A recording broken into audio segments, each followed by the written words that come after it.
get me out the dark. Warahmatullahi wabarakatuh. Perkenalkan, nama saya Hanifah Fauzia, saya pendamping sosial dari Kabupaten Karawang. Dalam video ini saya akan membahas mengenai modul 2, pengelolaan keuangan dan perencanaan usaha.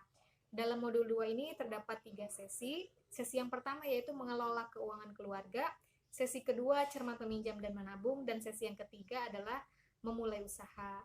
Nah, dalam video ini saya akan mensimulasikan langkah kelima dari sesi memulai usaha. Terima kasih, selamat menyaksikan. Ya ibu-ibu, kita lanjut ya ke dalam pembahasan selanjutnya. Pembahasan selanjutnya itu mengenai pemasaran. Nah ibu-ibu, di sini saya punya 4 poin. Ya, di sini poin pertama ada barang, yang kedua ada harga, yang ketiga ada lokasi, dan yang keempat adalah promosi. Nah, ibu-ibu, keempat poin ini adalah poin yang harus kita perhatikan dalam rencana pemasaran. Artinya, dalam kita memperhitungkan rencana pemasaran dari hasil usaha kita harus memperhitungkan 4 ini. Pertama, barang. Kenapa barang menjadi hal yang sangat penting? Karena ini merupakan daya jual yang kita perhitungkan. Artinya ketika nggak ada barang, apa yang kita jual? Ketika nggak ada jasa, apa yang kita jual? Nah, berarti ini adalah poin utama yang sangat penting. Selanjutnya yang kedua adalah harga.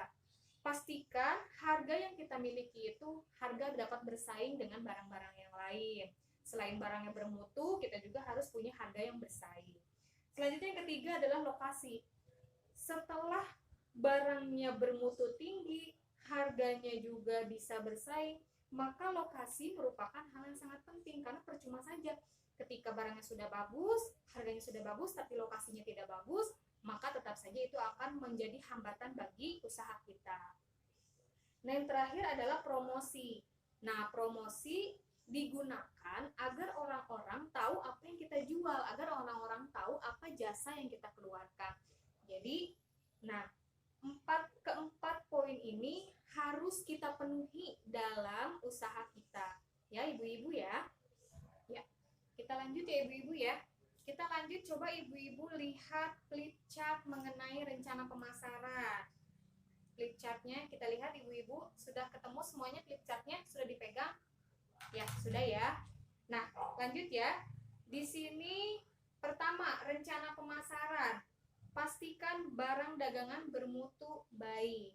Ya, kita lihat di sini jenis barang yang akan dijual apa, kualitasnya seperti apa. Nah, lalu selanjutnya kualitas barang seperti apa yang diinginkan oleh pasar. Nah, jadi barang yang kita jual itu harus sesuai dengan apa yang diinginkan oleh pasar. Artinya, apa yang orang-orang butuhkan adalah itu yang akan kita jual. Nah, selanjutnya yaitu berikan harga murah dan bersaing. Artinya di sini, walaupun kita harus memberikan harga murah, tapi kita juga harus memperhitungkan berapa untung yang akan kita dapat. Jangan sampai dengan keinginan untuk memberikan harga murah, tapi modal yang kita keluarkan tidak menutupi. Nah, di sini biaya membeli bahan bakunya berapa? Harga jual barang yang sejenisnya, artinya orang-orang menjualnya harganya kisarannya berapa? Nah, selanjutnya apakah harga jual yang kita keluarkan nanti apakah bisa memberikan untung untuk kita? Nah, selanjutnya ibu-ibu ya, cari lokasi berjualan yang strategis. Nah, lokasi penjualan harus mudah dijangkau, artinya harus ramai, banyak orang yang lalu lalang di situ. Itu memungkinkan kita untuk memiliki konsumen yang lebih banyak. Selanjutnya, biaya transportasinya diusahakan tidak memberatkan kita sebagai penjual. Selanjutnya, banyak calon pengguna jalan, artinya harus ramai di situ. Dan yang terakhir, tempat penjualan harus bersih, artinya apalagi kalau kita jualan makanan ya, maka tempatnya juga harus bersih, harus rapi, sehingga itu akan menunjang juga ke dalam barang-barang yang akan kita jual atau makanan yang akan kita jual. Nah, yang terakhir yaitu promosikan barang dagangan setiap saat. Nah, promosikan artinya kita, apalagi di zaman di sini kita bisa menggunakan menyebarkan informasi melalui selebaran atau media lain. Nah, kita harus kasih tahu nih, apa kita misalnya kasih tahu tetangga-tetangga, ibu saya jualan ini, bu saya jualan itu. Nah, itu juga merupakan salah satu cara untuk promosi, atau bisa juga memberikan diskon misalnya. Karena kita baru jualan, promosi kita oke, diskon nih, tapi diskon juga kembali ya, harus memperhitungkan untung yang akan kita dapat. Jangan sampai karena ingin diskon kita jadi malah merugi. Seperti itu, ibu paham ya? Dengan melihat flip chart yang tadi kita bahas, coba kita kaitkan dengan cerita Ibu Lili yang tadi ya. Cerita Ibu Lili dalam berjualan ikan. Nah, di situ bisa kita lihat ya, awalnya Ibu Lili itu berjualan ikannya tidak melalui perencanaan yang matang. Nah, tapi seiring dengan berjalannya waktu, Ibu Lili menyadari, oh ternyata banyak sekali hal-hal yang harus diperhatikan dalam berjualan. Nah, pertama masalah ikan. Jadi Ibu Lili sekarang tadinya ikan mentah, tapi karena ternyata permintaan pasar tuh lebih banyaknya ikannya ikan matang, ikan yang udah dibalado, ikan yang tinggal makan. Nah, jadi dia berganti. Selanjutnya, Ibu Lili juga mencari informasi melalui teknologi, misalnya dari radio, televisi, atau dari mana. Nah, itu juga hal-hal seperti itu, hal-hal seperti yang tadi kita bahas di rencana pemasaran juga, itu merupakan salah satu cara yang dipakai Ibu Lili sehingga ia bisa berhasil dalam memperbaiki usahanya dalam menjual ikan. Nah, kita lanjut ya ibu-ibu ya. Selanjutnya, tadi kan kita udah bahas mengenai promosi ya ibu-ibu ya.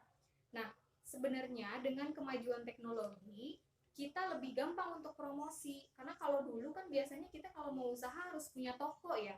Harus sewa toko, harus sewa kios. Nah, tapi dengan kemajuan teknologi kita nggak perlu lagi. Artinya kita punya solusi lain. Nah, bisa melewati online. Jadi ibu-ibu bisa promosikan barang-barang dagangannya atau jasa-jasa yang ibu keluarkan itu bisa dipromosikan melalui media online. Seperti apa ibu-ibu?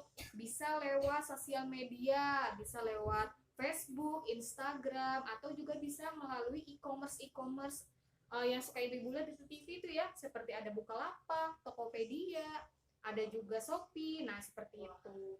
Nah, itu juga sebenarnya baik untuk kita manfaatkan dalam kita membuat sebuah usaha yang baik. Seperti itu ibu-ibu ya.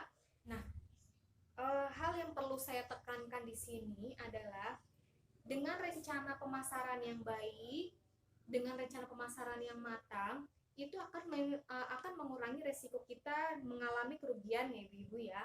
Jadi ibu-ibu ketika kita akan memulai usaha, kita harus ya tadi 4 poin tadi yang sangat penting itu merupakan hal yang harus kita sangat perhatikan. Nah, sehingga insya Allah mudah-mudahan usaha kita lancar dan bisa memberi nafkah yang lain untuk keluarga kita untuk menjadi lebih baik. Nah, jika kita sudah memiliki perencanaan usaha yang baik, nah selanjutnya kita terjun ke dalam dunia usahanya. Nah, setelah kita terjun ke dalam dunia usaha, hal yang sangat kita harus perhatikan adalah pengelolaan keuangan. Jadi, dalam pengelolaan keuangannya kita juga harus harus baik agar usaha kita juga keuangannya sehat. Artinya bisa memberikan keuntungan kita dan juga bisa digunakan untuk memutar kembali modal yang harus kita gunakan untuk usaha selanjutnya. Ibu, semoga apa yang saya sampaikan mengenai tentang rencana pemasaran bisa Ibu aplikasikan atau Ibu terapkan dalam kehidupan sehari-hari. Artinya ketika Ibu memulai usaha, bisa gunakan tadi cara-cara yang saya kasih tahu di dalam pertemuan ini. Ya, paham ya Ibu semuanya ya? Demikian simulasi yang dapat saya sajikan.